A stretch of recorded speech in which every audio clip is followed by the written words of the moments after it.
My hearing aids aren't working very well tonight. All right, well, let's get started. Let's get started. So, Bhavani, will you be the Umze tonight and read the opening prayers? How do you want them done? Just read once in English, straight through, please. Thank you. Okay. Yes.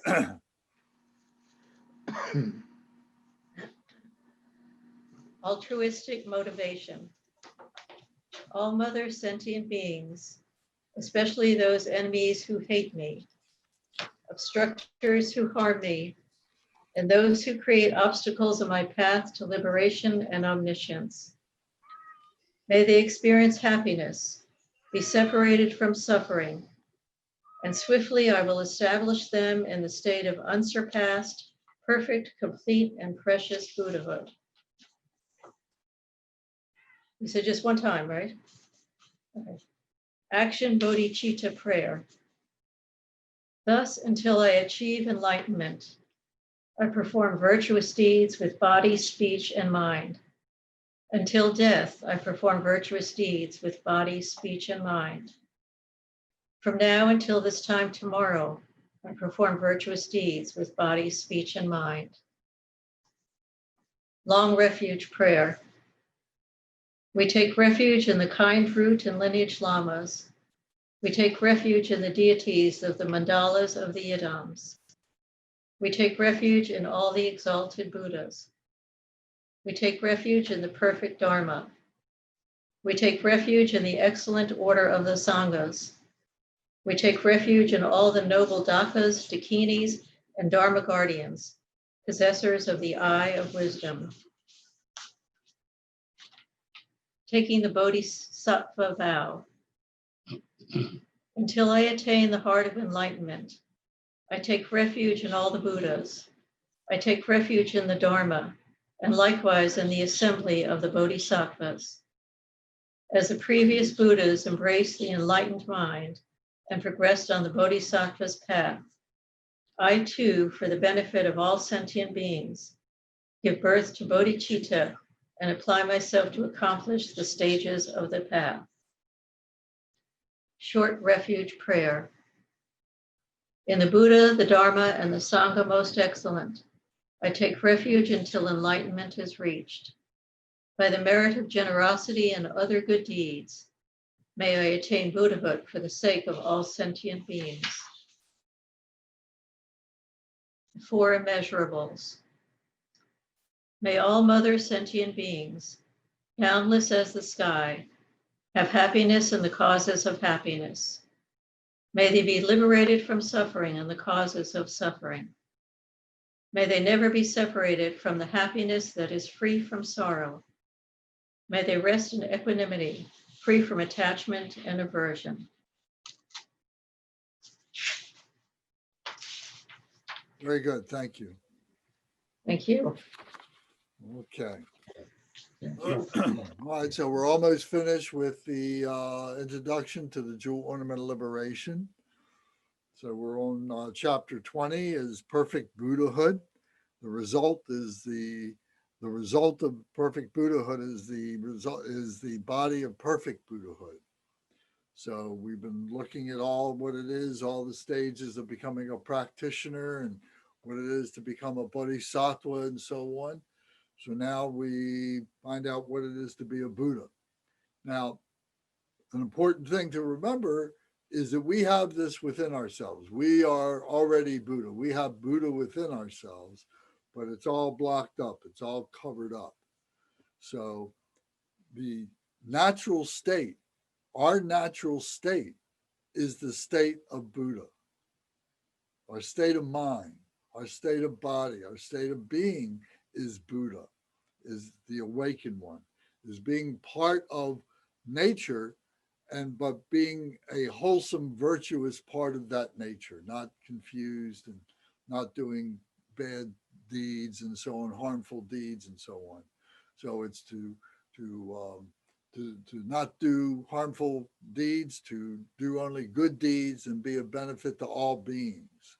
So this was the words of Buddha Shakyamuni, saying this is how we, put ourselves and keep ourselves on the path by doing these three things. So we already have this within us, and we probably have had, some kind of an inkling that we've got this within ourselves. And now it's just a matter of being able to cut through the things that are blocking us from letting this light shine through. So, so here we're going to see a little bit more about what that means. And then the next chapter are the activities of the Buddha. So it says here in the outline, it says the nature of a complete perfect Buddha is perfect purification and perfect primordial wisdom. So what that means is that the Buddha is a human being, starts off as a human being, or at least, as they are progressing along, they may start off as a rock, may start off as a tree, may start off as an insect, and go through all the different permutations of life to be able to get to the point of being a human being. And then being a human being, now you have the choices to go through and to put yourself on a path of virtue to become a complete human being and become a Buddha. So we do this through the process of purification. So every one of these different junctures that we go through is a purification of body, speech, and mind to be able to get to the next level of evolution, if you will. And the goal being our perfect nature, our the true nature of being what we call a Buddha. So the purification is part of that. And the other part is the perfect primordial wisdom. So what that refers to is that within ourselves, we have this primordial wisdom. We have this voice, if you will, that is talking to us, that we can communicate with, that we can listen to, and so on. And it's this primordial wisdom that we have. It's that voice that says, you know what the truth is, you know what you need to be doing, you know what virtue is, and this is what you need to be doing. And when you're doing something wrong, you need to be able to fix that and so on like that. So we have both. So during this time as a human being, we have these opportunities to purify ourselves and to recognize our primordial wisdom within ourselves. So the primordial wisdom is we apprehend that through our meditation, because the meditation is a transcendent meditation. And as long as we're thinking in the lower consciousness level of our physical body and of our intelligence, we're thinking like an ordinary human being. We're behaving like an ordinary human being. But through our meditation, we now have we become transcendent, and we can be tapping into that primordial wisdom that is coming up, that primordial nature that is coming up. So we've talked about the different, Vipassana meditation, where these insights be able to come up and so on. So the stages of meditation are what allow this to manifest. So that's the practices of doing everything that we've been talking about are the facilities of being able to allow this wisdom to come up so that we can recognize it. So we have this perfect Buddha within ourselves. So this perfect purification here, it says that the two obscurations of afflicting emotions and the obscurations to knowledge were suppressed on the bhumis and 5 paths, and right at the Vajra-like indestructible absorption, they are fully abandoned without remainder. Therefore, purifying these two, wisdom as it is, and omniscient wisdom, knowing everything, all obscurations are abandoned. So this is a little bit of a denser way of explaining what I was just trying to explain simply. So the two obscurations are the afflicting emotions, So we've talked about that, the 84,000 emotions and the 84,000 teachings that the Buddha gave to be able to overcome those emotions. And the second obscuration is the obscuration to knowledge, the obscuration to wisdom, to recognizing that we have this within ourselves, and it's a matter of being able to settle things down, settle down our intellectual mind, settle down our body, and so on. And this primordial wisdom just comes up naturally. So it says, so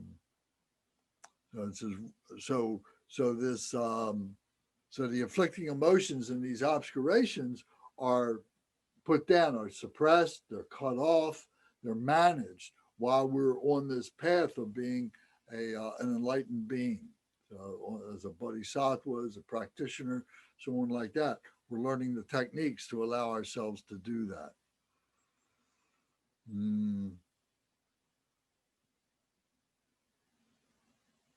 So the last part of this sentence here, it says that these two, the wisdom as it is, and omniscient wisdom knowing everything, all obscurations are abandoned. So it comes down to choices.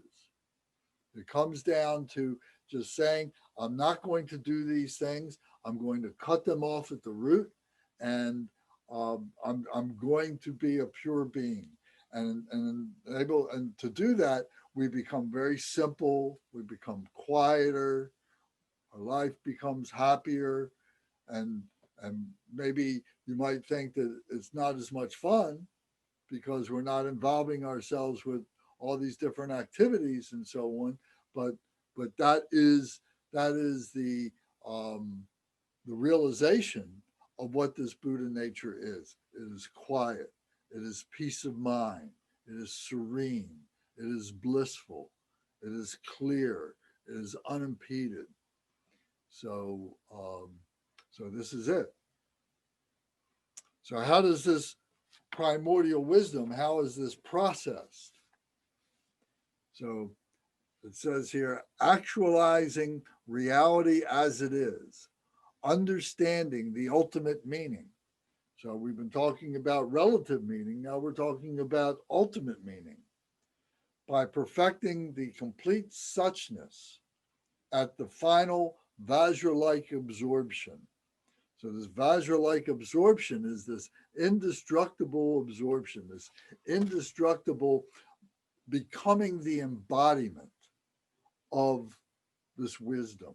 When we do Om Ah Hom, may my body, speech, and mind become inseparable with the body, speech, and mind of the enlightened ones, that's what we're talking about.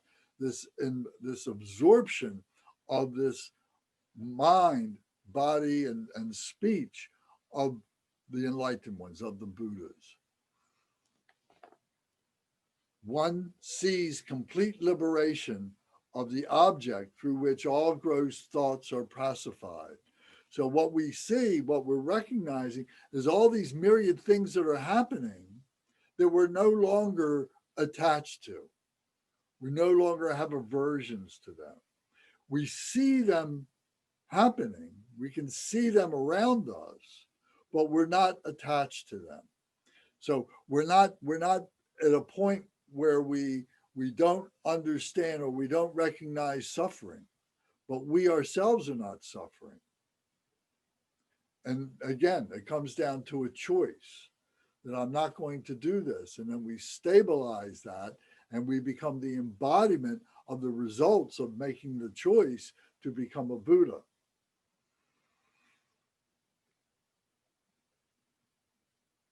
So all gross thoughts are pacified. The thoughts just come and go. Here comes another crazy thought, and it just goes just as easily. So it's not exactly, not having no thought at all. It's not being attached to those thoughts. So one taste of freedom from elaboration. One taste of freedom from elaboration. Freedom from elaboration. No elaboration. No elaboration is needed. We went through all the elaboration to go through all the discursive thought to be able to learn how it is that we just simply cut things off. At the point of being a Buddha, now we are just the result of that. There's no necessary conversation that has to take place. So maybe we've had moments of that on the cushion, or maybe, years ago when we were doing something very nice, maybe taking a walk in the woods and sitting down beneath a tree or on a lake or sitting on the beach or someplace, very calm and very natural, very beautiful. And we had these moments of this just blissful awareness of ourselves and of the surroundings around us. So it's not like a magic thing that has to happen. It's already there for us. It's just a matter for all the things to come together for us to be able to cut through all the things that are distracting us, to recognize our true nature, which is this blissful Buddha mind, this Buddha body, this Buddha speech. So we say this is one taste because everything becomes the same at this point.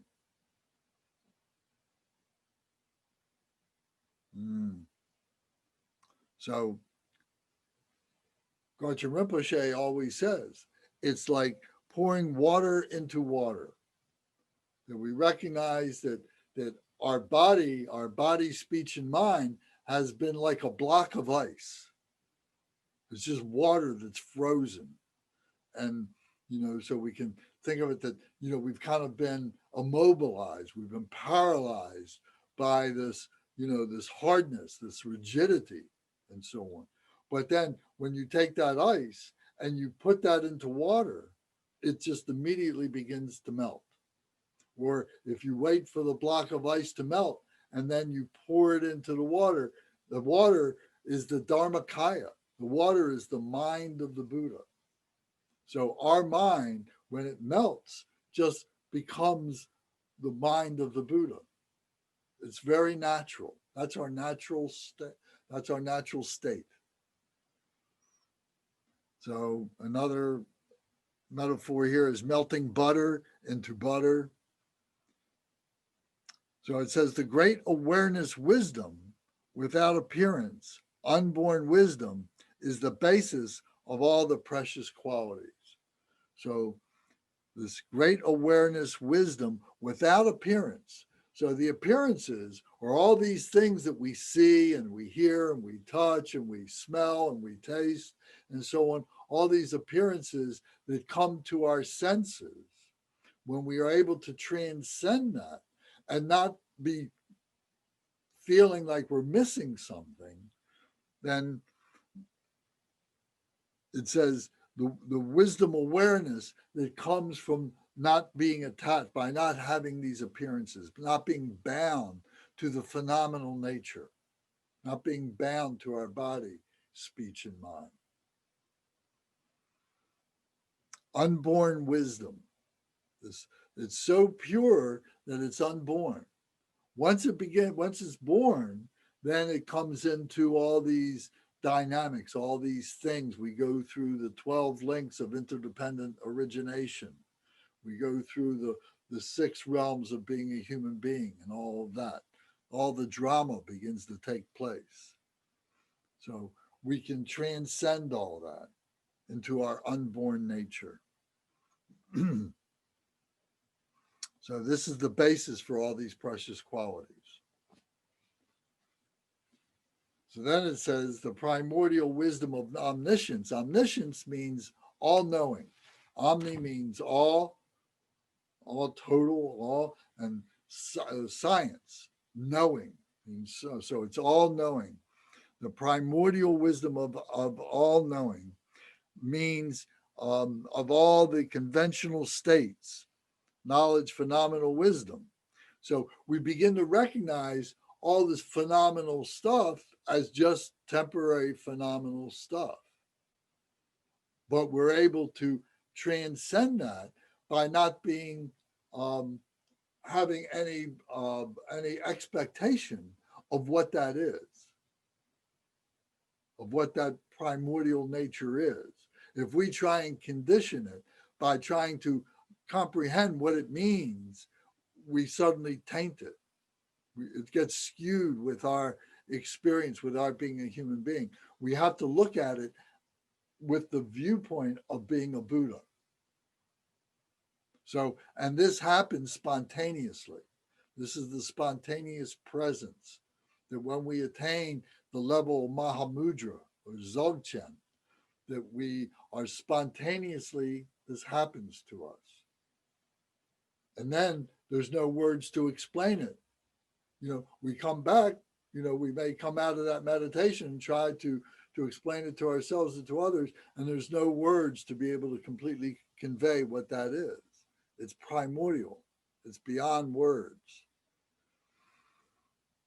So supported by this Vajra-like absorption, the body, speech, and mind, the Vajra-like absorption of our body, speech, and mind, one achieves the great wisdom, awareness, by annihilating all the seeds of obscurations. The knowledge of the three times, like seeing a fresh crystal fruit in your palm.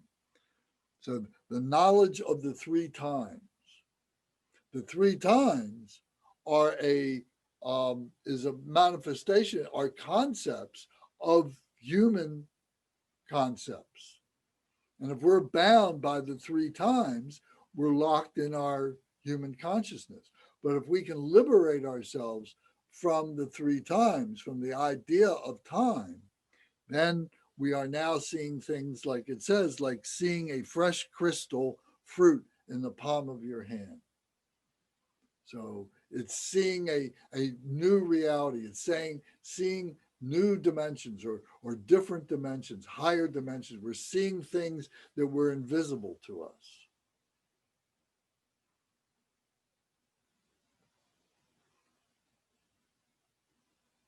So then it goes on to say, statements regarding Buddha's possession of primordial wisdom. So it's describing how the Buddha views this, regarding Buddha's possession of primordial wisdom. Both the sutras and the shastras, the commentaries, explain that Buddha does possess primordial wisdom. So the sutras are the literal teachings of Buddha Shakyamuni and the masters that came after him who had attained Buddhahood. The shastras are the commentaries by the masters on those sutras. That's what the shastras are. They're commentaries. So here it says, the first one is the Condensed Perfection of Wisdom Sutra, says, therefore, one who wishes to achieve the supreme transcendent awareness of the Buddha should have confidence in the mother of the Buddha. And the mother of the Buddha is Prajna Paramita. Prajna Paramita, prajna means wisdom, transcendent wisdom. And paramita means perfection, the perfection of the transcendent wisdom. And this is what as we go through the bhumis, as we described in the Bodhisattva, that's what we were doing. We were familiarizing ourselves with those changes, with that liberation, and and experiencing it. And then when we come back into our normal life, into our ordinary life, what that feels like. And then to be able to see the difference between that, to be able to enable us to make the decisions to cut through.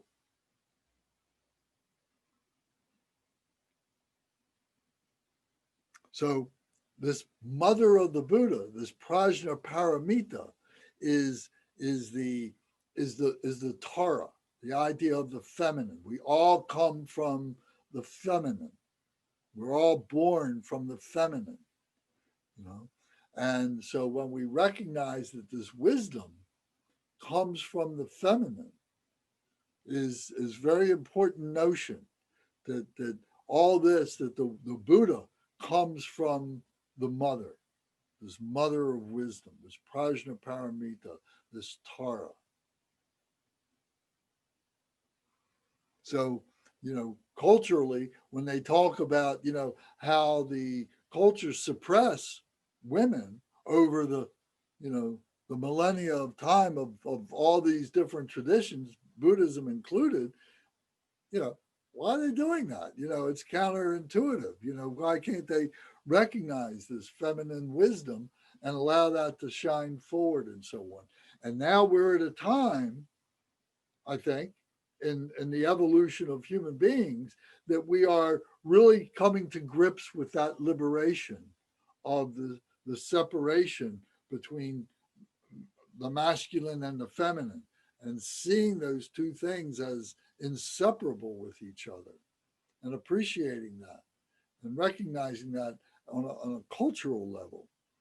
And I think that as we move forward in time, if we came back in 500 years from now, 1,000 years from now, we would see that more in play. And so just as we're all born of women, I think that maybe the success of human beings, the evolution, is going to be born of women, being born of the feminine as well. These are the changes that we need. We've been living this paternalistic, masculine, controlled life for forever, and it's time this changes.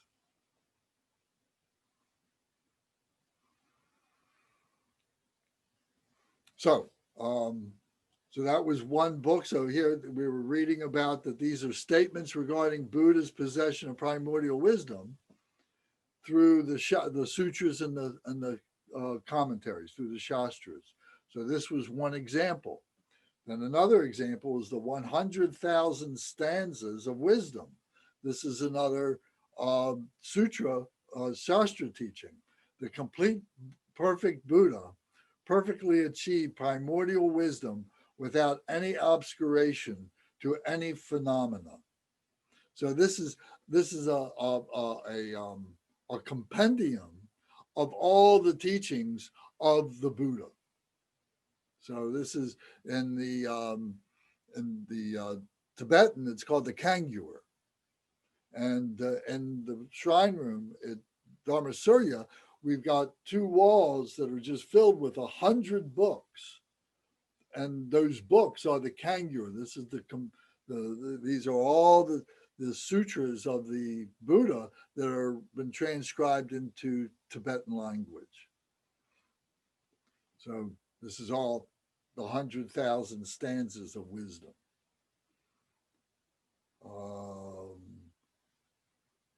And then in the next one, it says the 100,000 stanzas of wisdom says in chapter 21 that there is a primordial wisdom of the unsurpassed Buddha. There is turning the wheel of Dharma. There is fully maturing the sentient beings. So let me say that again.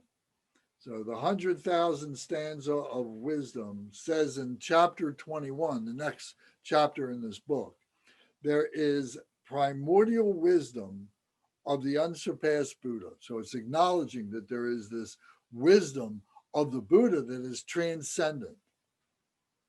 And the complete perfect Buddha, there is turning the wheel of the Dharma. It's turning the wheel of the Dharma, that we begin to turn the wheel ourselves. We've been receiving the teachings that have come from the wheel turning by Buddha Shakyamuni. The 4 thoughts to turn the mind to the Dharma, the Prajna Paramita, the Mahayana, and the Abhidharma were 3 turnings of the wheel. Now we turn the wheel ourselves. We become Buddha. We turn that wheel. We make the change, and there's no going back at that point. This is fully maturing the sentient beings. So we become fully mature ourselves. We become a complete human being. And then the ornament of Mahayana Sutra says, as when the rays of the sun rise, as when the rays of the sun rise, all rays of light occur. Likewise should understand the arising of the primordial wisdom of all the Buddhas and so forth. So it's being in that the analogy of seeing all things as light. And we see things as different colored lights, but that those different colored lights come from white light. But then beyond the different colored lights and beyond the white light is this clear light. So this is the spontaneous presence of the Rigpa. The Rigpa is this word of that clear light, that spontaneous presence, that pristine cognition of the unborn awareness, the unborn wisdom. So we have that through glimpses, but those glimpses, the more we engage, those glimpses become more stable, they become visions, and then they become transformation, where we then are turning that wheel, like I said, we become the enlightened one, we become the Buddha.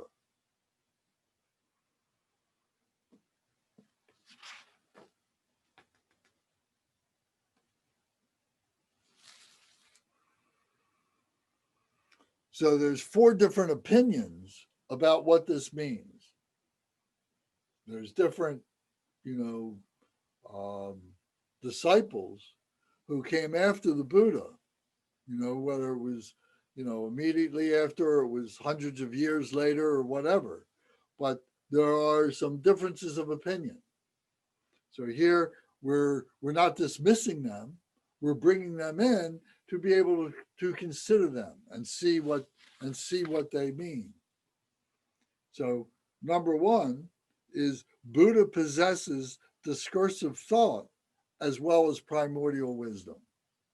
So what that means is that the Buddha has this primordial wisdom, this quiet, blissful wisdom, but at the same time, he has discursive thought. He's able to analyze, he's able to understand all the myriad causes and conditions that block up the realization or the recognition of the primordial nature. So he's aware not just of his own enlightenment, but he's also aware of that which he came from to be able to get that, and that those are the sufferings of beings. And that was his suffering before. And I use the masculine pronoun, but it's beyond the sexuality of it. So it could be male, it could be female. It's Buddha's recognition. It's not his recognition. And it's within ourselves. So the Buddha continues to see discursively. Discursive doesn't mean negative. It just means looking at all the permutations of what all the things surrounding a particular idea is. Discursive, studying all the permutations. So now the second opinion of Buddha's mind, of Buddha's primordial wisdom, is that Buddha does not possess discursive thought. He doesn't have that, but does possess primordial wisdom, which is very clearly aware of everything. So the Buddha isn't aware of what all these things are, that he's just, sitting there perfectly serene and has no comment, has no thought about whatever it is that is blocking beings and so on. However, we can look at that and say, okay, well then how was it that Buddha Shakyamuni was able to teach the 84,000 emotions, or talk about the 84,000 antidotes to the emotions, if he didn't recognize what the causes and conditions that precipitated those emotions, which is the discursive thought, he wouldn't have been able to help those beings. So he wouldn't be able to communicate at a level that ordinary beings could comprehend. because he would only be talking at levels that are beyond their ability. Something to think about. These are opinions. So then the next one is, number 3, the continuity of primordial wisdom has ceased. The continuity of primordial wisdom has ceased, has stopped. In other words, now all of a sudden it just becomes ever present, and the Buddha is just in the midst of that ever presence. And so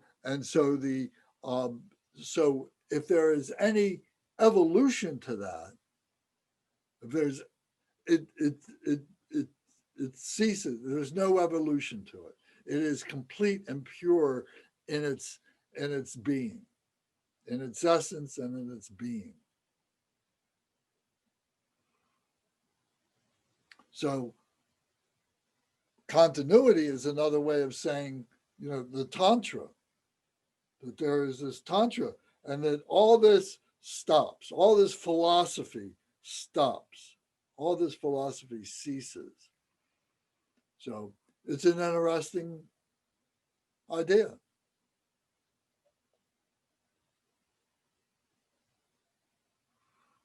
And then the fourth one is the Buddha never had primordial wisdom at all.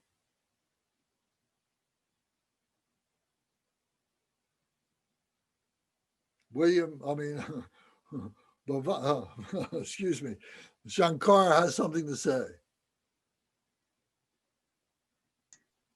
Oh, there you go. Yes.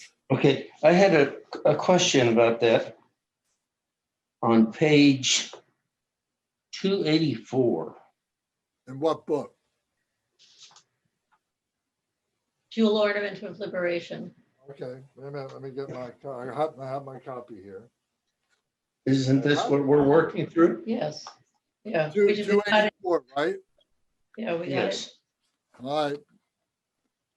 Okay, at the bottom of the page says Yeah.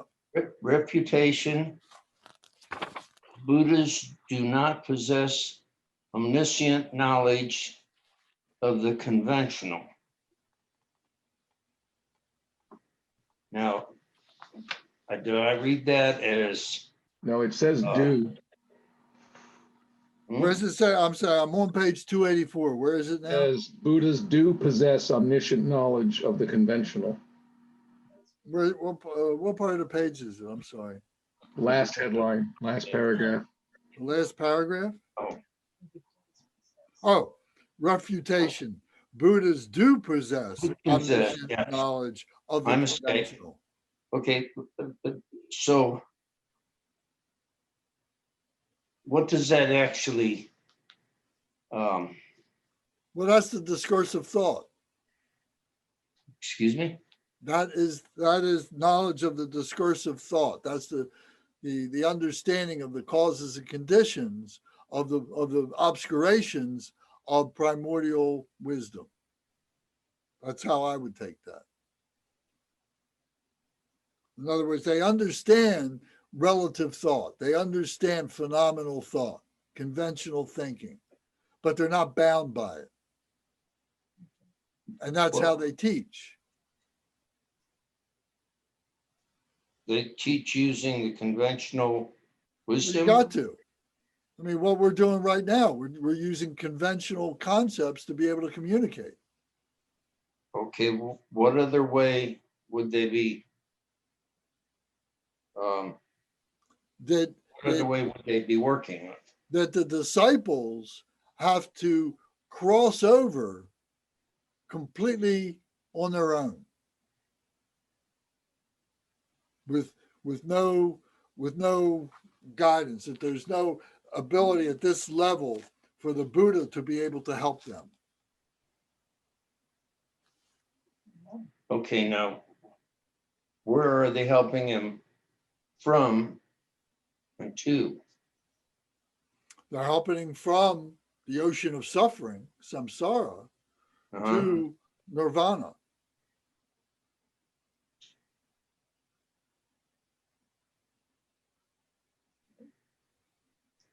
Okay, Now- so they can only give them so much information? Well, they can't, if this were not true, they couldn't give him any information. They couldn't talk to him and say, well, this is what you're experiencing. And this is why you're experiencing it. I know that because I've experienced it myself, but this is how I overcame it. Now it's up to you to either follow my instructions to be able to liberate yourself from the suffering as I have done, or you have to figure out your own way of doing it altogether. Would you agree with that, Michael? That's a statement for that? That's a good summary of what it seems to say. So this is part of the four opinions, what we're talking about here, these four opinions. So this is relative to the conversation we're having. So this is understanding what Buddha is, what the mind of the Buddha is. Do we say that the Buddha is this person that cannot communicate with us and only through the Buddha's radiance, through the luminosity, that you have to be receiving that vibration and only through that? Or can there be a communication at a lower level and communicate with the Buddha at that level? What would you think? What do you think? Shankar, what do you think?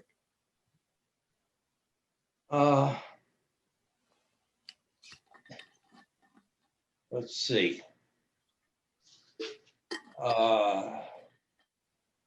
Speaking to individuals about the way of acting or the way of discipline that they have. And then also giving them an extra charge to their battery to keep them up to speed with the conversation that's going on. Well, is that charge just an energy charge, or is it a conventional conversational charge? No, it's some stream of energy that is So you're saying this is what it is, or are you just thinking out loud right now? no, I'm saying that this is what I've stumbled across. So it's a magical, so if I can use that word. Well, I don't know that magical is the word for it. There's a lot of things that happen that we don't have words for or we're afraid of, and we put that magical thing on it.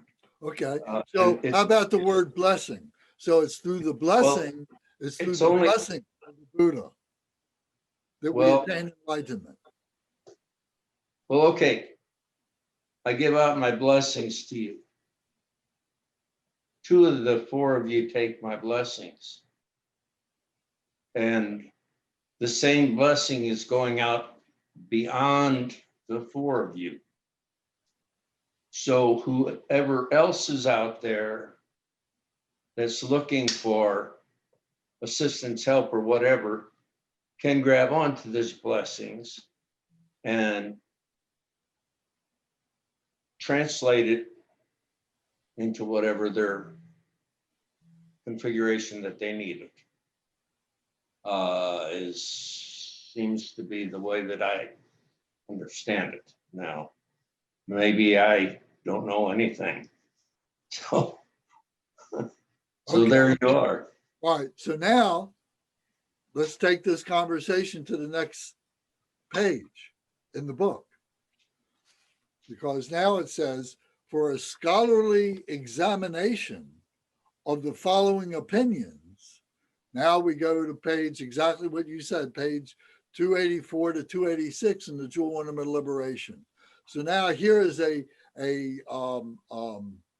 discursive examination of these opinions.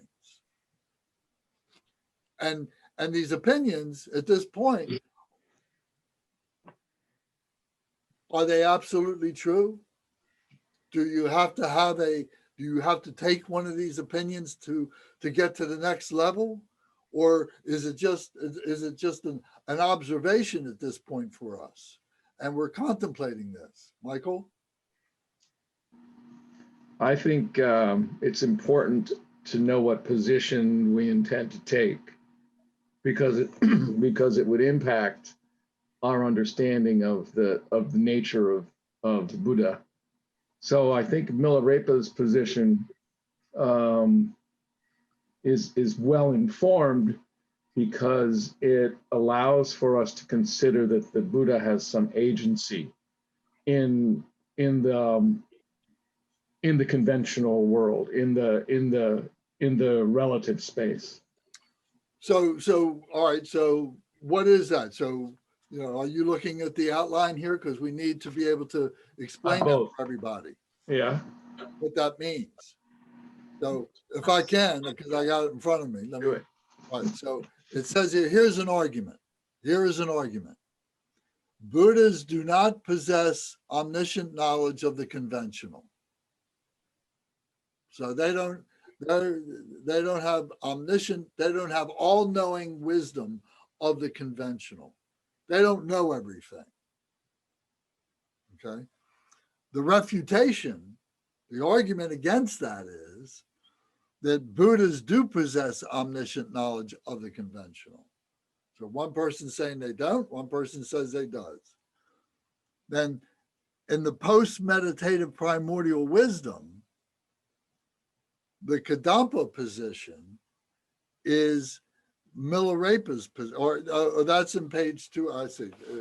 So I didn't go through and detail all that, because here is this very scholarly examination of this that drives me nuts. And frankly, if somebody wants to go into this, you can go into this, but I'm not that good a teacher to go into these fine details. So I admit that I can't do it. It's in the Jewel Ornament of Liberation. You can read it and study it at your leisure. However, there is what Michael just brought up, is the Milarepa's position on this question. And Jetson Milarepa said that this unfabricated awareness, the Buddha mind, is beyond words and conceptual thoughts. So the unfabricated awareness, the Dharmakaya awareness of the Buddha, is beyond conventional thoughts, beyond our words and so on, such as whether there's existence or non-existence, eternalism or nihilism, and so forth. It will not be contradicted, whatever name is used to express it, but it can't be contradicted because it's beyond us. Dharmakaya is beyond conception, unborn, free from elaborations. Milarepa said, don't ask me, just look at your own mind.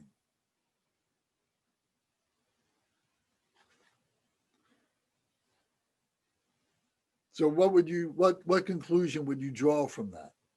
Anybody got a comment on that?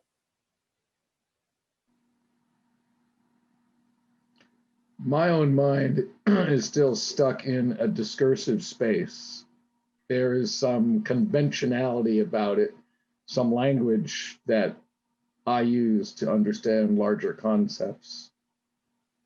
So I would say that my Buddha would have a certain sort of awareness of the conventional conversation, of conventional ideas, human experience, and our reflections of it.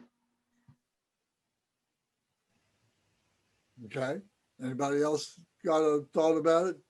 Gary, I see you turn your microphone on. Yes, I made the mistake of turning it on while I'm still thinking and trying to. Is that noise we hear? I know. Yeah, it's gear wheels turning. Shankar, how about you? So what do you think about this now? And does this go to what you were trying to express? You talking to me? I'm talking to Sankara, to William. Okay. Well, look, folks, I know what my mind is like. My mind is, this is what's been expressed to me about my mind. I'm sure all of you are old enough to know what the old-fashioned mail post office was. You climb up some steps, you go through the door, and on the wall there's a bunch of little boxes, that type of thing. Well, on the front porch, there's a large box, like even bigger than the trunks that they would carry overseas. So if I go, if I want to have an experience, I go and knock on the door, and I tell this fella that comes through the door, I tell him, well, I'd like to have this experience or this memory or whatever. So he goes back and gets into these boxes up here on the wall. He pulls down a bundle, he unwraps the bundle, and he puts the paraphernalia on and comes back, and I have the experience. Okay, now, if I'm out here and I see something that seems to be a miracle, and it's something that I can't comprehend, something that I can't say, well, you pour this chemical in here and that one in there, and this is the reaction we get. Then I take this and I put it in the box on the front porch. Okay. And if I come back with something that happens to match later on, I can put it up into an experience. So this is how my mind was been explained to me. And it pretty well works that way. I get this experience that absolutely has nothing to do with time, space, individuals, or whatever. And I put the experience in this box until something comes along that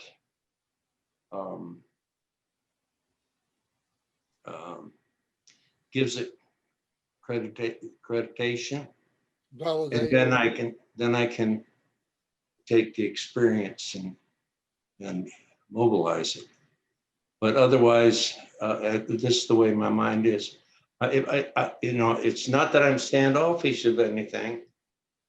I see all these things happen, and well, I that's say interesting. every day.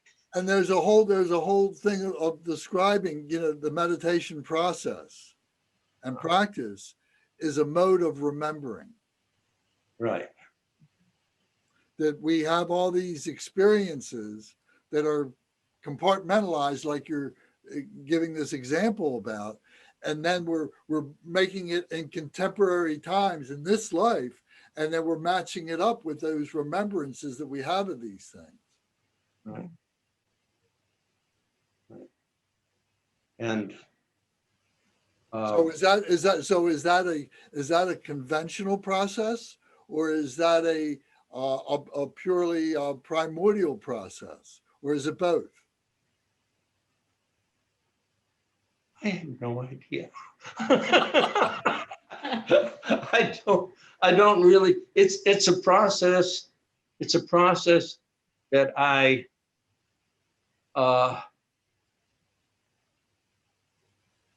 use that as kind of a roadmap, maybe. I no longer am afraid to walk into some kind of a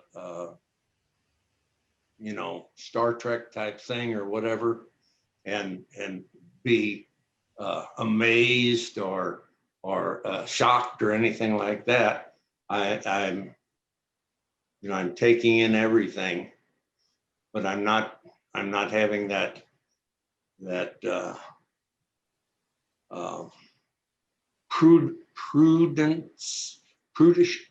prudish approach to it, where there's something wrong because it doesn't fit the average norms. It's got to be bad. William, Yeah. can I ask you a question? Yes. I'm listening carefully to all this and trying to understand it. Are you suggesting perhaps that you have experiences and you say you put them in this box? In other words, that's your way of remembering or compartmentalizing the experience until you know what to do with it. Yeah. Yeah. That's You're kind of what saying- the mind does. You're saying that you have this experience and you don't really understand it, but you don't forget about it. And at some point later in your life, it could be a long time or maybe not so long,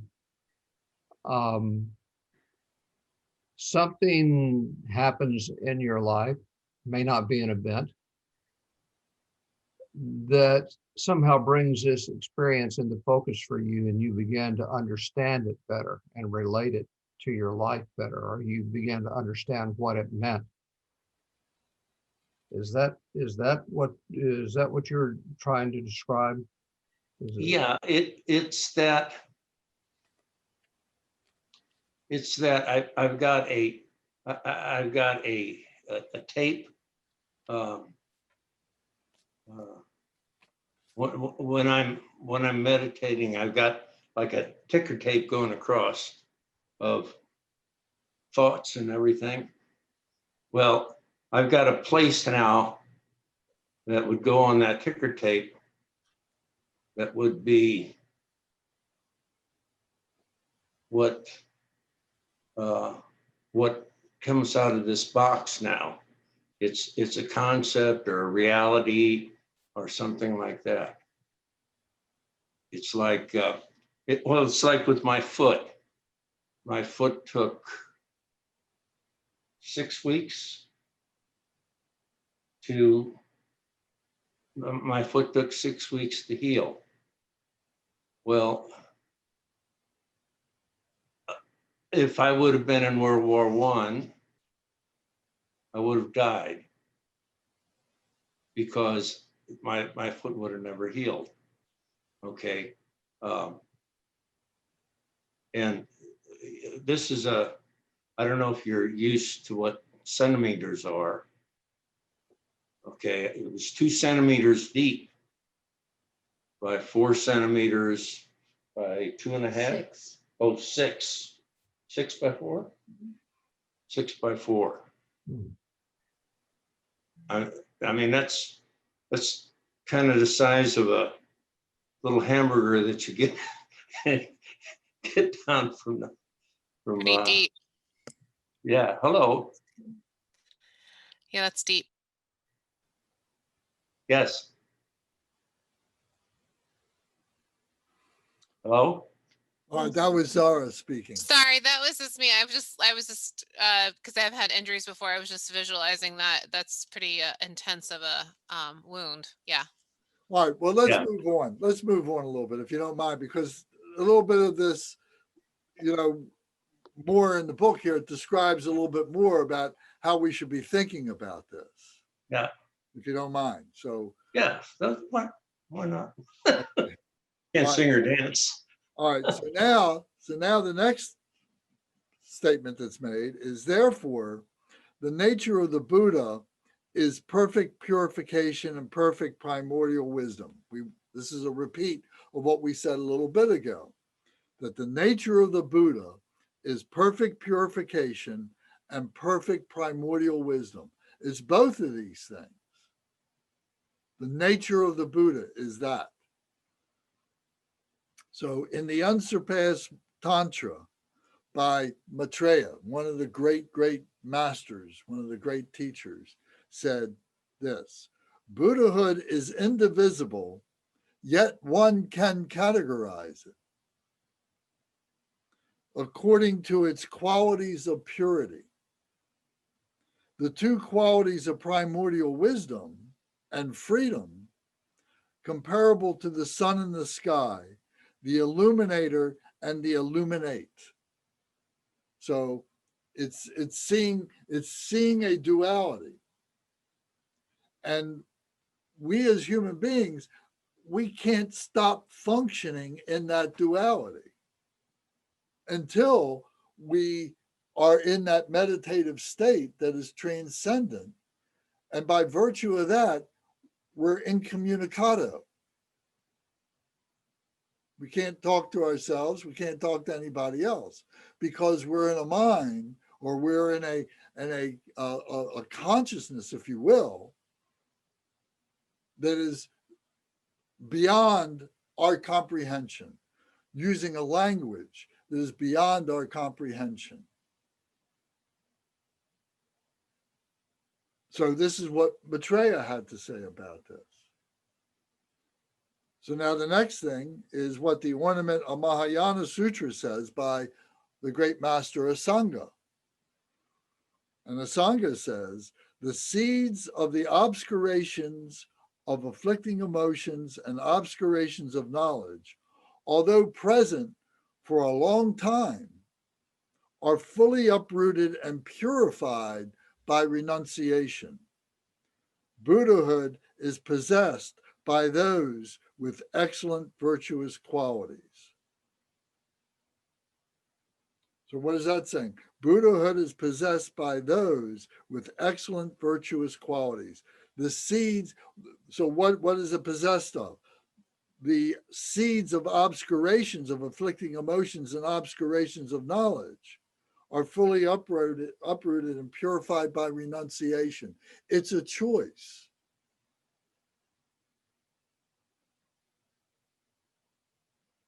You know, and what we've been learning is how to recognize the choice, how to understand the sides of the choice, to make the choice, and then abide by the choice. And what we're seeing is that the Buddhahood, from our point of view, and we can only see it from our point of view right now, is all these things, and we're not quite sure, but we're moving in this direction, and it has to be, you know, from where we came and where we're going, and realize that it's something of both that is beyond our articulation. Would anybody want to comment on that?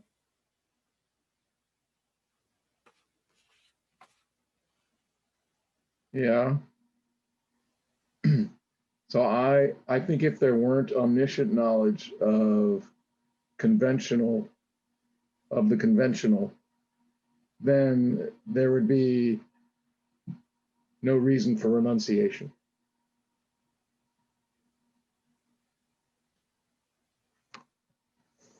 Then it's like, renunciate what? Now we're talking, in at least our sense, a then and a now, a this and that. So we'd be being born a Buddha. I mean, literally being born a Buddha, a pure, virtuous Buddha, where no work was required. It's already being born that way. Would you agree with that? Yes. Anybody else want to comment?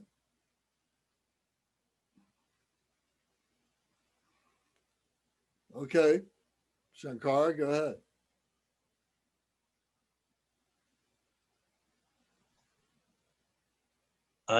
I think one of the biggest, it's not mistakes, one of the biggest misnomers is on renunciation, because I think most people on renunciation think that I pick up my little box of toys here and I throw it out the window and I don't play with my toys anymore. I think that's what most people do. Now maybe we here don't. All right, so what do you think about it? It's not that you don't have anything. It's that what you do have, you're not possessive of. And So you have no attachment to it, you have no aversion to it. exactly. And that's what this renunciation is. It's not about so much running away from home and going to be a monk per se. Right. But they use it that way a lot. They get a lot of interesting people coming on board. And that's what these masters are saying. They're saying, you know, we all have, you know, Ken Wilber, I use him as an example because he's, you know, of our time. And he said, we're all enlightened. We all have that in our midst right now. But living an enlightened life is what's difficult, is being able to live in that renunciation as Shankar just explained it, is having all these toys, but not being attached to them and not having aversions to them. You know, I think maybe all of us were feeling all pretty good about, you know, our general state of well-being until this past Wednesday, when we saw, you know, this horrible stuff with these guys storming the Capitol, and all of a sudden we became very attached and had a great deal of aversion to what we were seeing. And then having to square that with what our spirituality attainments are. You know, can I still be spiritual and still have a reaction to these things that I see and hear and so on? You know, but how long did it last? I think one of the things that happened there was there was a large amount of individuals that came there. Now, I'm a Democrat, okay? I think there was a large amount of individuals that came there, and they were Americans. They were quote unquote patriots for what they assumed patriotic Americans were. And they came there to have a nonviolent situation happen. And I think that there was a small number of radicals that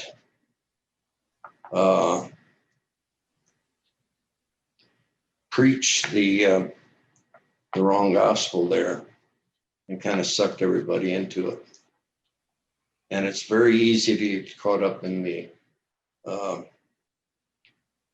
herd instinct, be swept into that. So I'm not saying anything right or wrong about it, just my observation.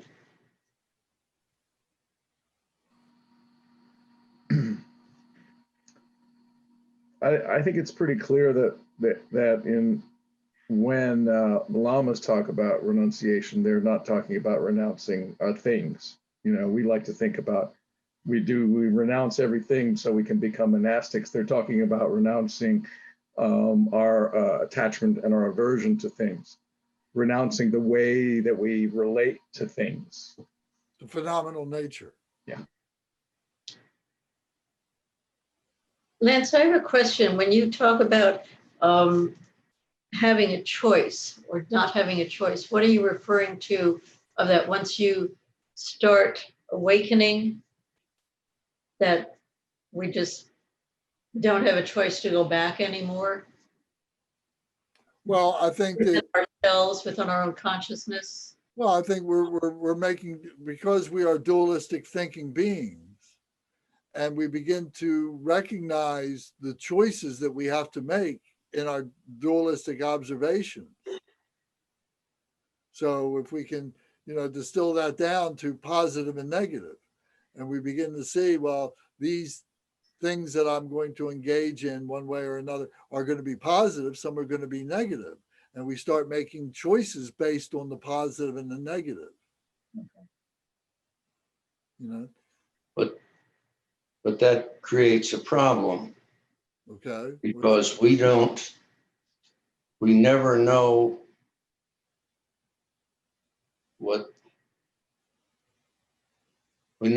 the outcome is going to be, except down the road piece.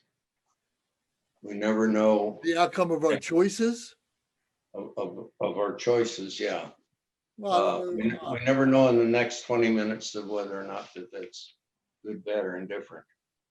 I'm sure there's situations where that's going to be perfectly true, but I think that there are other situations where you will know. And you have to have the courage of your choice.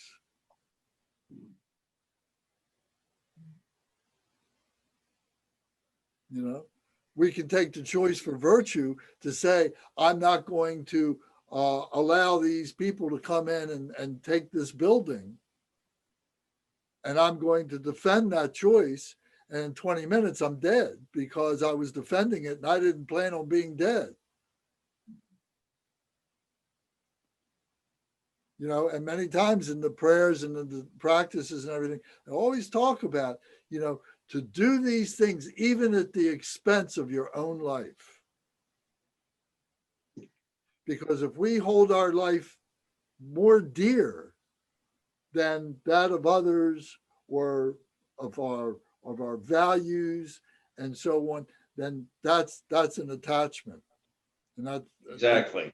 And so we have to be aware of that and see that this life is a temporary life. And we have to rid ourselves of our selfishness, that my life is more important than these principles. My life is better than this other person.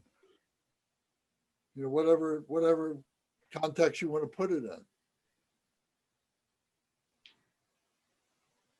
The other thing we have to realize is that we're actually all equal. Right. So for a little further in the book here, it says, what are the special traits of Buddhahood? What are the traits of Buddhahood? One is equality. The second one is permanence. And the third one is appearance. So in the equality, it says that the mind of the Buddha, the Dharmakaya of the Buddha, is inseparable from their basis.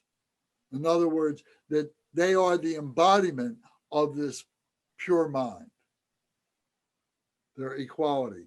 And that the speech of the Buddha is inseparable in their realization, in their intellectualization. And that the appearance of the Buddhas manifest common activities, therefore they're equal. In other words, that we see ourselves, we see our body, speech, and mind as the Buddha. We can see that.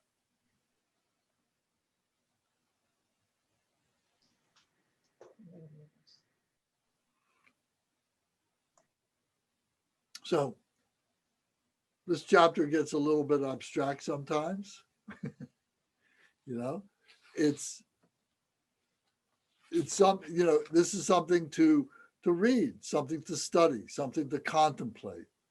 You know, we've opened up, I think, several doors here, and they haven't closed behind us, and we're not exactly sure what kind of a room that we're in now.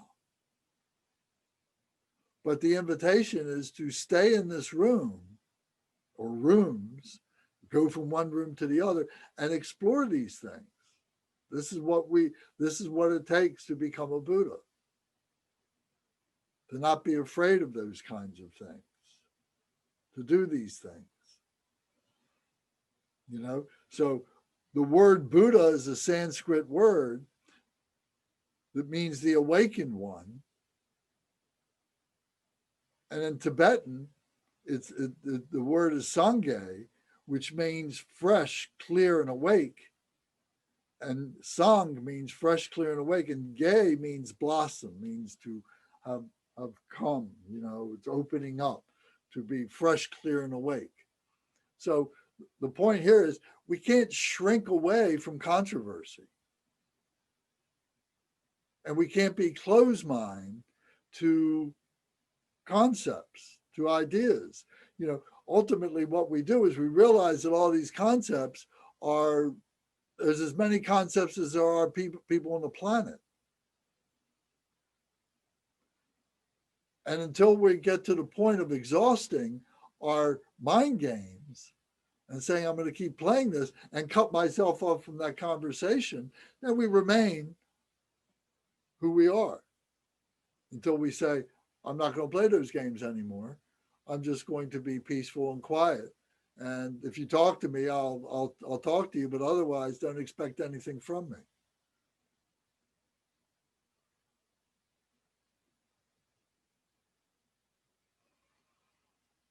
What do you think about that? Zara, what do you think about that? You've been sort of quiet. Yeah, I have been quiet.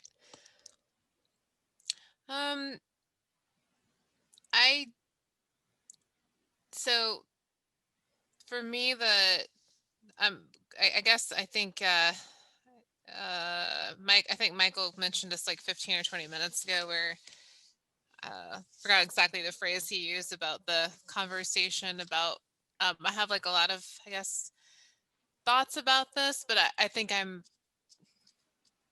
overthinking right now, and the topic right now, or in the conversation that we're having, in relation to, my mind is going in many different directions with branches, I guess, of rabbit holes, I guess, that are not central to I think what we may originally be trying to discuss. So I think right now I'm struggling right now with tonight's conversation, to be quite candid, and actually having any opinion on it.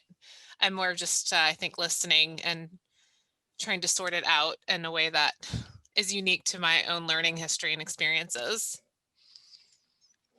To be quite frank with you, I don't know. That's probably not the answer you're looking for, No, Lance. that's fine. That's fine. Because what I'm asking for is, how is this landing on you?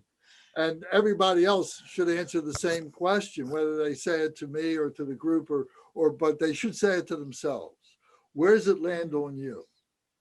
And if we are studying Buddhism, we need to understand, you know, what is in this book, you know, what is in this thing that we call Buddhism, what is in this thing that we call Buddha.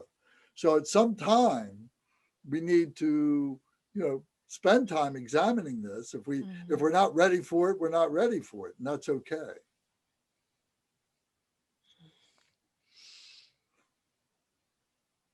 Yeah. But you know, I think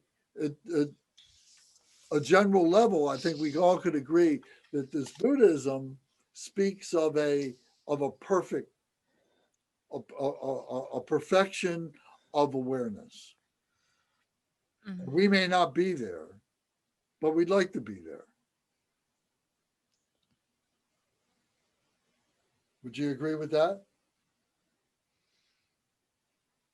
Yes, I would agree with that. I definitely would agree with that. Like I'm listening to William's comments earlier, like it just sort of like my mind's going in different directions about like listening to threads of conversation we had like 45 minutes ago where William discusses things and then Gary sort of segued and said, are you trying to say this? And my mind is sort of like, it's like light bulbs going off in my head about aha or this, or am I like some of the things I have, the books I've read, the beginner intro books I'm reading.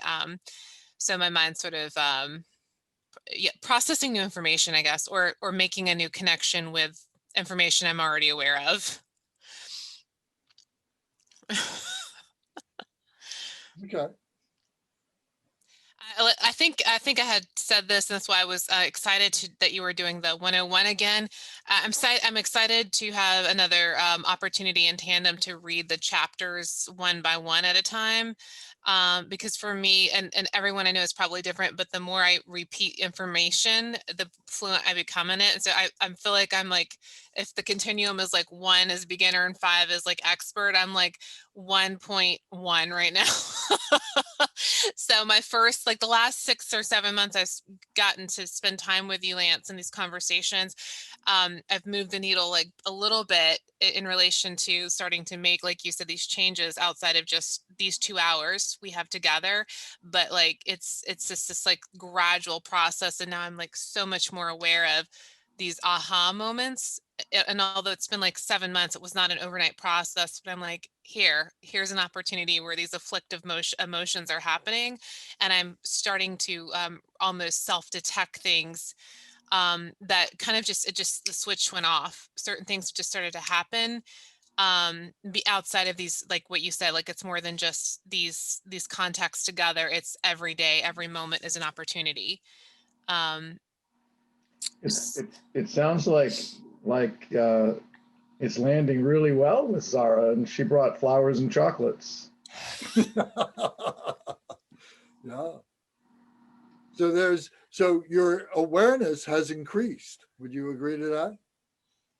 Yes, yeah, yes, and I think it's like something like and I forgive this educational analogy, but it's like when you learn something, like if I teach someone like a child, like I'll use a child how to read, I can't unteach the child to read. They forever have learned a new skill. Now, whether they choose to read is completely another question, but they have this skill set. So I think it's just analogous, like from a spiritual perspective. Now it's like you've taught me how to read letters, Lance, and now I can't unlearn that knowledge. And so now it's like going like reading, it's like I kind of want to do it, but I don't want to do it, right? Because maybe it's aversive, or maybe it's like, oh, I have to read more difficult sentences. And I'm thinking of pushing kids to read more difficult and complex comprehension passages, and they avoid it. But then once they learn, like, oh, this is such a cool story. I got so much from this, and I didn't originally want to do it. So for me, that's sort of my journey right now, where I have moments where I don't want to meditate. It's like sitting down to read a more difficult passage or for longer. And I'm catching and detecting the emotions attached to where I'm like trying to come up with excuses to move away from what I know to be now a good thing to be doing for myself, for my journey. Um, Thank you, Michael. I have so many educational analogies. You need any more? I've got them ready for you. And I don't know if that makes sense, Lance, to you, but it's like I know now, and I understand I need to be like reading and like so now it's like Zara, I have every excuse in the world to not sit down and do the work I need to be doing. And it's silly now that I'm so aware of, like I'm like every morning now, just to share with you all, I do my meditation in the morning, but I will make every single excuse in my head for like the first half hour of the day to not do it. Like just go get your coffee, just go check your work emails. It's like, so I have these really invading thoughts that are moving me away from just the routine and that pattern. And I'm really good at justifying, oh, I'll do it tonight, or I'll do it in the middle of the day. I do my lunch break, when I just do it, just get up and do it, and just stop making these excuses. Because I'm not, in an emergency room, and there's not a patient waiting for me to, perform heart surgery for. So those are things I've become more aware of, Lance, too, like just recognizing the excuses I give myself, my ego, like, oh, it's okay. You know, you meditated yesterday, Zara. You're doing great. You meditated 5 out of 7 days last week, when the reality is there's no excuse really. I don't have a good excuse really that would hold up. And I recognize that. So like I am definitely becoming more aware of I call it my own bullshit. So Okay, well, that's all good. yeah. See, that's all part of awareness. You know, you've learned a Yeah. lot about yourself through, you know, the Buddhism, through the teachings that you wouldn't have learned maybe someplace else. Maybe you could have, but in the Buddhism, it's very explicit. You know, there's a lot of detail. There's a lot of access to be able to understand these things. You know, the process, the system of processing. Yeah. Are you looking for a place to meditate or a time to meditate? Is that for me? Yes. Yeah. Lance helped me get Okay. up. Yeah. I can give you the perfect time. Do you have a perfect perfect, oh, if you place. have a perfect time and place, you can let me know. 3 o'clock in the morning, sit up in bed and meditate. 5 minutes. 5 minutes. 5 minutes. You don't have to do long stretches of meditation. A 5-minute shot, a 2-minute shot. Meditating, not thinking, not reading your thoughts going across your mind, not catching the clouds going across your mind, reading the sticker tape, but actual meditating. Okay. Check back with you next week or tomorrow. Is it tomorrow? Next Monday. week. Monday. I will set an alarm for that. I definitely will endeavor to make an attempt. I Right. appreciate that. Does anybody else have some comments? I mean, how does this land on you guys? You know, Michael, Gary, Bonnie, how's this land on you? Well, when you were talking about perfection of awareness, I think it can come in many ways. It can come to some people, it'll come intellectually in words. To some people, it comes maybe in visions. And some people, it comes in just knowing. And you don't need the words to describe it. And when you were talking about the choice, I thought you were talking about the fact that to myself and many people, once you start on this path, there isn't a choice because it's just the way it progresses, the way life goes. You kind Well, of stuck. you made the choice. You made a choice, and then you find yourself, you know, in that choice. Okay, all right, You made a choice at some point, but then yeah, the choice then kind of self-perpetuates itself. right. There isn't a choice of not doing it after that point. Right. Some of us are there. Some of us haven't gotten there yet. Mhm.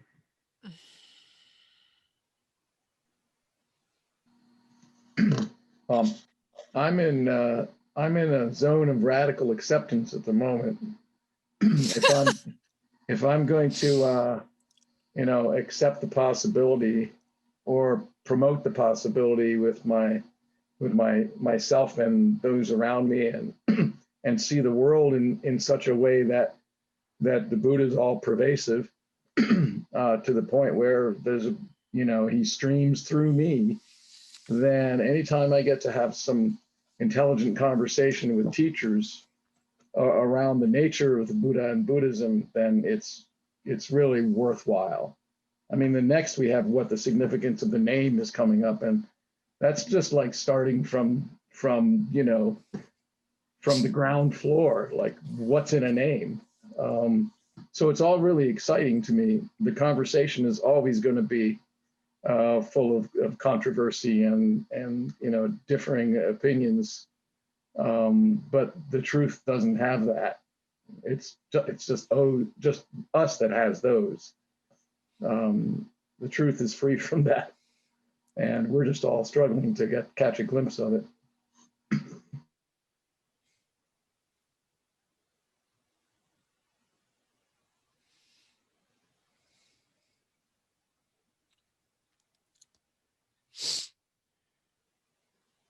When you all, first considered, the Buddhism and everything, was it the iconography of seeing this human being who's sitting there, in this very sublime position, or was it, or did that change into something else? What was your vision of the Buddha, and what is your vision of the Buddha now?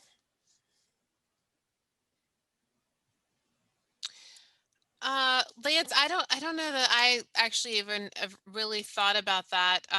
Like the way the question you're posing, I don't know that I would have an actual straightforward answer for that. I will say that my exposure to this Buddhism actually began really rather young, like when I was a teenager, because my dad's military career, I was able to travel to like Thailand, Japan, China, and actually go to these temples and see some of their practices firsthand at a very young age. And then naturally sort of had an evolution where I think now and understand now, like we've talked about, like, are gravitating on our path, right, where we're like coming towards, like, for some of us, a journey where we interact with other people, like my crossing paths with Adrian, right, like years ago, and then reconnecting with him, where, and other people in my life where I've had this academic interest in it when I was really young, and understanding like the symbolism, like the iconography of it, the practices, and then really doing what I would consider more of a deeper dive other than just an academic interest, maybe in my mid-20s, where I went to like a temple in Charleston and was going into like beginner classes just to listen. And I was, like smelling the incense, sitting on the ground, listening to the teacher discuss the like beginning teachings of it. I found it very fascinating, and then sort of yeah. And now like I like definitely have, I would consider fully immersed and committed to sort of, I think I've made excuses along the way to gravitate towards it, but then fall back with the busyness of life where you describe, like in your 20s and 30s, where you have all these external distractions, whether it's kids or your career. And then like in my late 30s, I gravitated back towards it naturally. And now I'm sort of like, you've continued to come in and out of this throughout your life.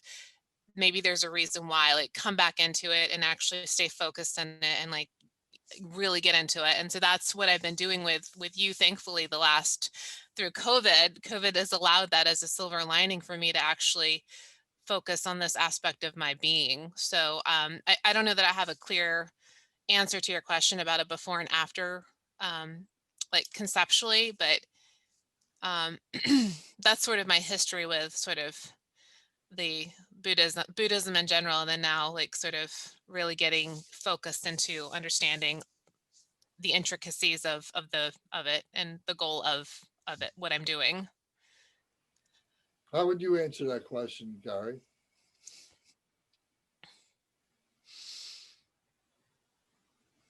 The question of, what you conceptualize Buddha as, before you started investigating with us, and where is that, where is that now?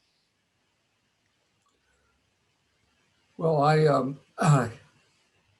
have had an interest in Buddhism without putting energy into it since I was in my 20s, because I was in the Far East, as you know, and I met lamas and I talked to them, and they always intrigued me. But then I would go back to the reality of what my life was there. But it never left me that when I called them lamas, I'm pretty sure that that's what they were. They were wearing the orange robes, and seem to look the part in Thailand and and in Taiwan. But I'm talked to one time in Thailand when I was there simply to explore and take the pictures.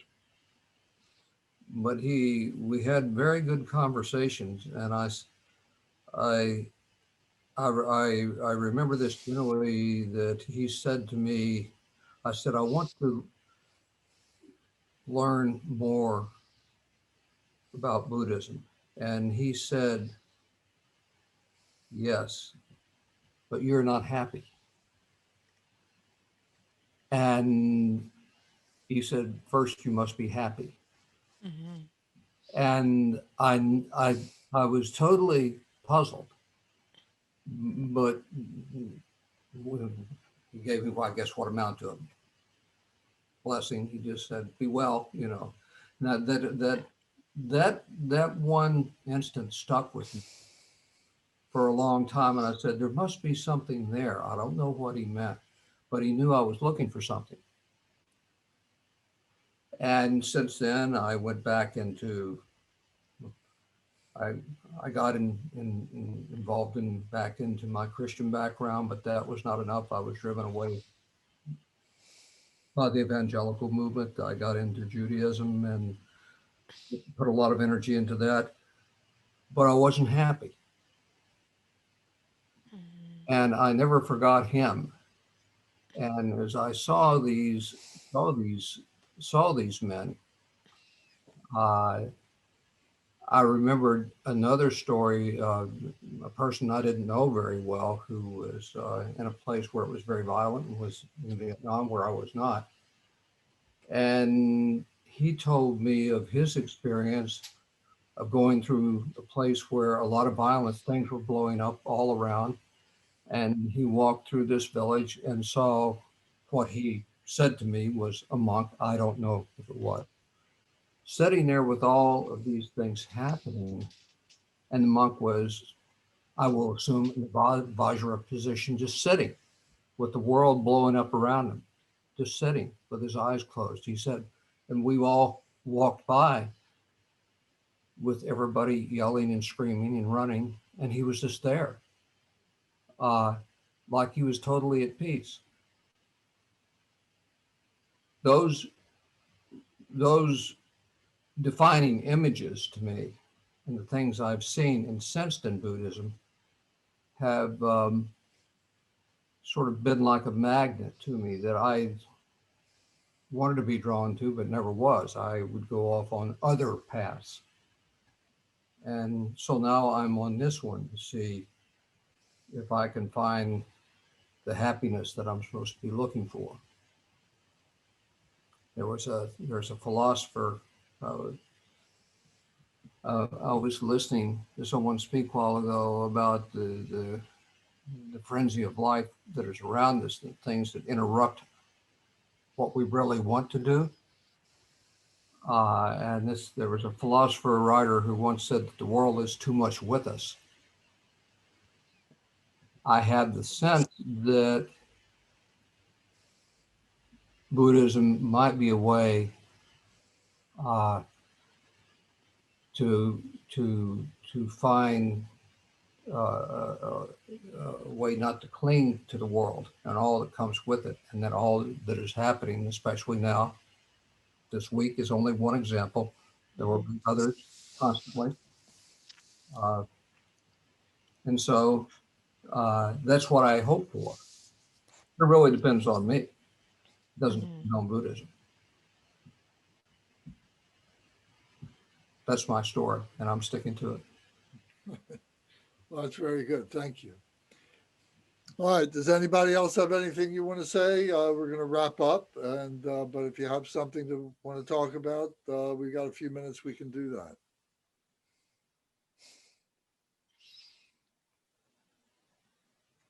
All right. So, the Buddha is within us all. We are Buddha. We all have, that's our true nature. That's who we want to be. That's the happiness that we want to have. And the things that are blocking us up are our emotions, our misunderstandings, our habitual tendencies, our confusions, all these things. And so through understanding virtue, non-virtue, understanding the dualistic mind, and bringing the dualism, into sync with itself, and then we see all things as all coming together, and on the continuum, the tantra. So this is what we're trying to do. This is what all this is about. So the more we do it, the more it comes into alignment, the more the puzzle pieces fit together. All right, well, thank you very much for sticking with this. And we have one more class, and we'll talk about the activities of the Buddha next time. So, and then we're going to get into two things that we're going to do. Is one is going to be the eight mind consciousnesses, everyday consciousness, and primordial awareness. So we're going to examine that. And then after that, we're going to do the 12 links of interdependent origination, which was part of the conversation with the 6 realms of samsara. So these are a little bit higher level stuff than basic Buddhism 101. But, but it's going to help understand Buddhism 101. All are part of the pieces all coming together. So we're moving along in a little bit more of a higher intellectual investigation of the Dharma.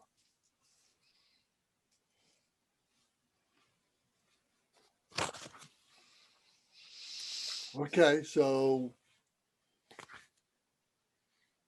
Bhavani, would you read the dedication prayers on page 18, 19, 20, and to 22, please? And we'll recite along with you.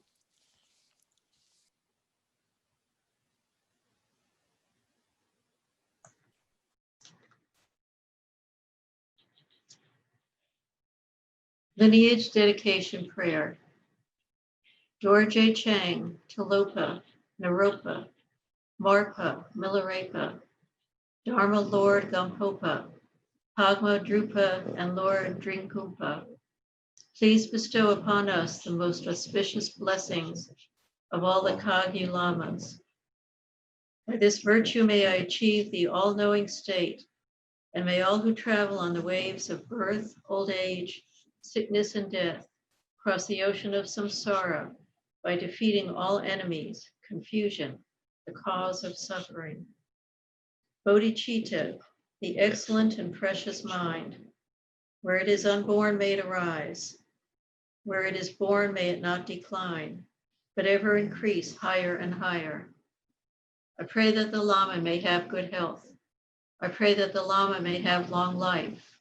I pray that your Dharma activities spread far and wide. I pray that I may not be separated from you. As Manjushri, the warrior, realized in the ultimate state, and as did Samattabhadra, I will follow in their path and fully dedicate all the merit for all sentient beings. By the blessings of the Buddha who attained the 3 kayas, by the blessing of the truth of the unchanging Dharma as such, by the blessing of the individual Sangha order, may the merit I share bear fruit. The Korma prayer. By the virtues collected in the 3 times by myself and all beings in samsara and nirvana, and by the innate root of virtue, may I and all sentient beings quickly attain unsurpassed, perfect, complete, and precious enlightenment.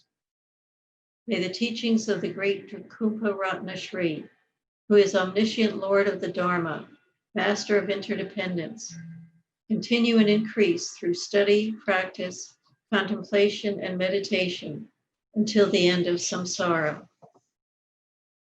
Dedication prayer. Glorious, holy, venerable, precious, kind root and lineage lamas, divine assembly of yidams and assemblies of Buddhas, Bodhisattvas, yogins, yoginis, and dakinis, dwelling in the 10 directions, please hear my prayer. May the virtues collected in the 3 times by myself and all sentient beings in samsara and nirvana and the innate root of virtue not result in the 8 worldly concerns, the 4 causes of samsara or rebirth as a Shravaka or Pratyeka Buddha. May all mother sentient beings, especially those enemies who hate me and mine, obstructors who harm, misleading Maras and the hordes of demons, experience happiness, be separated from suffering, and swiftly attain unsurpassed, perfect, complete, and precious Buddhahood. By the power of this vast root of virtue, may I benefit all beings through my body, speech, and mind. May the afflictions of desire, hatred, ignorance, arrogance, and jealousy not arise in my mind. May attachment to fame, reputation, wealth, honor, and concern for this life not arise for even a moment. May my mind stream be moistened by loving kindness, compassion, and bodhicitta, and through that, may I become a spiritual master with good qualities equal to the infinity of space. May I gain the supreme attainment of Mahamudra in this very life. May the torment of suffering not arise even at the time of my death. May I not die with negative thoughts. May I not die confused by wrong view. May I not experience an untimely death. May I die joyfully and happily, and the great luminosity of the mind is such, and the pervading clarity of Dharmata. May I, in any case, gain the supreme attainment of Mahamudra at the time of death or in the bardo. Om, ah, hum. Om, ah, hum. Om, ah, hum. May my body, speech, and mind become inseparable with the body, speech, and mind of all the enlightened ones. Very good. Thank you all very much.